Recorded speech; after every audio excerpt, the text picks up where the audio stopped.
Welcome to Storytales Hub. Once upon a time, King Alexander had two sons, Prince Aidan and Prince Lucas. With great dreams in their hearts, they left the palace to explore the world and make a name for themselves.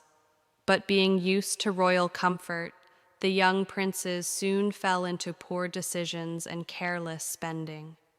Gradually, their wealth ran out, and even the road back home began to seem distant and uncertain. Back at the palace remained their youngest brother, Prince Eli. He was smaller in stature, but brave and gentle at heart. Many considered him weak, yet his eyes carried a quiet determination. When he learned of his brother's troubles, he chose to search for them without a single complaint. When he finally found them, they laughed and did not take him seriously. But there was no pride in Eli's voice, only sincerity and love.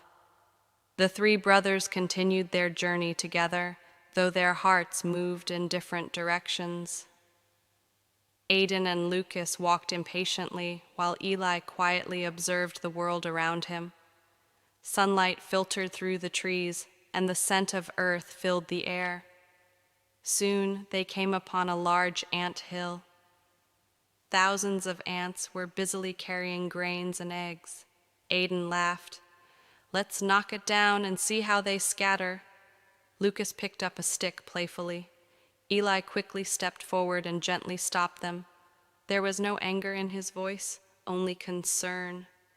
"Brothers, what if someone destroyed our home like this? They are building their world too. We should respect their hard work." Something in his words made them pause. Muttering, they moved on, while Eli smiled softly at the ants, silently promising their safety. A little further ahead, a blue lake shimmered. Ducks swam peacefully. Lucas said, "We haven't had a good meal in days. Let's catch two." Eli took a deep breath.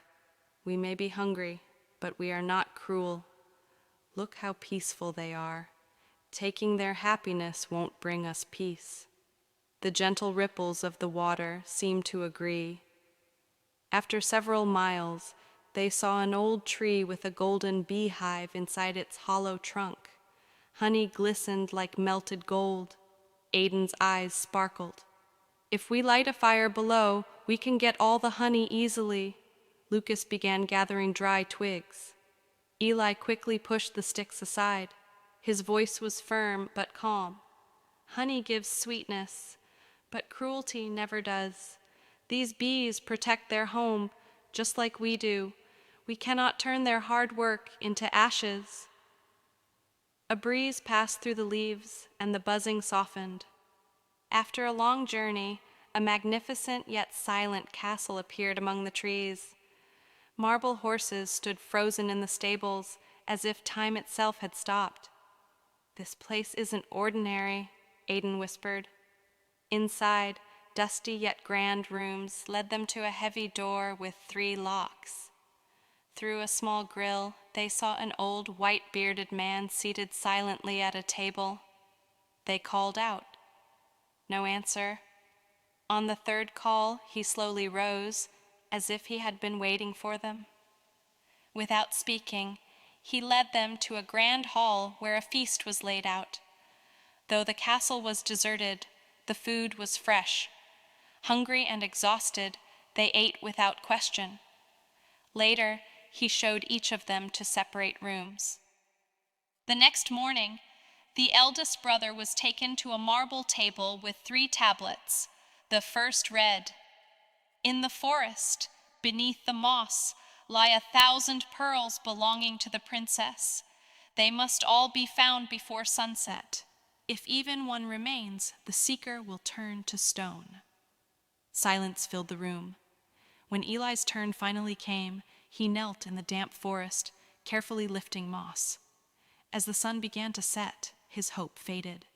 His hands trembled. Sitting on a cold stone, tears filled his eyes. "Perhaps I will fail too," he thought. Suddenly a soft rustling sound rose from the ground. The same ants he had saved appeared in thousands, led by their king. As if hearing his silent cry, they worked swiftly. Soon all the pearls lay shining before him. The second task was to retrieve a key from the lake. As Eli stood by the shore, the two ducks approached him. After a brief glance, they dove deep, and moments later returned, placing the shining key at his feet. The third trial was the most delicate. 3 princesses stood before him, identical in beauty and grace. He was told the eldest had eaten sugar, the second had drunk sweet syrup, and the youngest had tasted a spoonful of honey. He had to determine who had eaten the honey. His heart raced. This was not a test of strength, but of understanding. At that moment, a soft buzzing filled the air. The queen of the bees appeared, the very one Eli had saved from fire. She hovered gently, then landed briefly on each princess's lips, tasting carefully. After a moment of silence, she settled on the third princess, the one who had eaten honey. Relief flooded Eli's heart. He knew now who the youngest was. Suddenly, a warm light spread through the castle. The cold walls softened. The stone figures slowly returned to life. The marble horses sparkled with living eyes again. Eli stood quietly, filled with gratitude. He married the youngest and best princess, and in time, after the king's passing, he ascended the throne. His brothers married the other 2 princesses, but everyone knew that the true strength of the kingdom did not come from the crown, it came from kindness. But everyone knew that the true strength of the kingdom did not come from the crown, it came from kindness. And perhaps, in our own lives, the smallest acts of kindness can change the biggest destinies.